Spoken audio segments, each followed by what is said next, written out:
सरळपार चक पेडगाव दरम्यान उमा नदीवरील पुलाचं काम रखडल्याने नागरिकांचा संयम सुटला असून प्रशासनाच्या दिरंगाई विरोधात आता आंदोलनाचे बिगुल वाजले आहे। विराहा, सरळपार चक आणि बाहणी माल येथील नागरिकांना पुलाअभावी मोठ्या संकटाचा सामना करावा लागत आहे। शेतकरी, विद्यार्थी आणि मजुरांना दररोज जीव धोक्यात घालून ही नदी ओलांडावी लागते। विशेषतः पावसाळ्यात ही परिस्थिती अधिक भयावह होते, जेव्हा शेतकऱ्यांना आपल्या शेतात जाण्यासाठी तब्बल 14 किलोमीटरचा लांबचा फेरा घ्यावा लागतो। या पुलासाठी अनेकदा निवेदनं देण्यात आली, निविदा प्रक्रियाही पार पडली, मात्र प्रत्यक्षात कामाला सुरुवात झालेली नाही। प्रशासनाच्या या उदासीनतेमुळे संतप्त झालेल्या नागरिकांनी आता रास्ता रोको, आमरण उपोषण आणि आगामी निवडणुकांवर बहिष्कार टाकण्याचा इशारा दिलाय। आपल्या विरवाची मुख्य समस्या म्हणजे आपला हा विरवा गाव पूरग्रस्त आहे आणि त्या पूरग्रस्त अवस्थेमध्ये असल्यामुळे आम्हाला येण्या जाण्याचं साधन म्हणजे सरळपार चक आणि विरवा ह्या दोन्ही गावाला जोडण्याकरता हा पुलाची अत्यंत आवश्यकता आहे। आणि ह्या पुलाचा प्रश्न जो आहे, या अगोदर दोनदा टेंडर निघालं होतं, पण शासनाकडून काय याच्यावरती कोणत्याही पद्धतीची कार्यवाही झालेली नाही।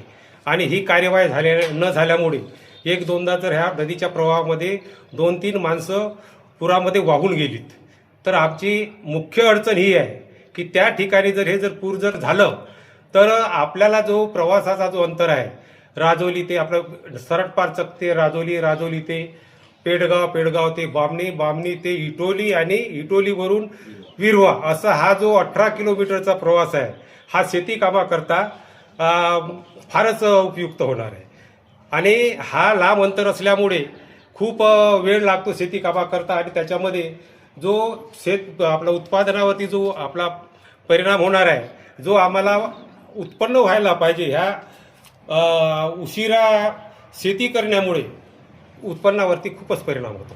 म्हणून आमची शासनाकडे हीच एक मागणी आहे, ही कोणत्याही हालतीत पूल झाला पाहिजे, म्हणजे झाला पाहिजे। पुला संबंधामध्ये टेंडर निघाले, हे सगळी डॉक्युमेंट जोडून आम्ही संबंधित कार्यालयाला, खासदाराला, आमदाराला सर्वांना आम्ही हे पत्र त्यांना पुरवले आणि 7 मध्ये त्यांना निघालेल्या टेंडरचे कागद पण सबमिट केले त्या पत्रासोबत, पण याच्यावरती काही कार्यवाही शासनानं केली नाही।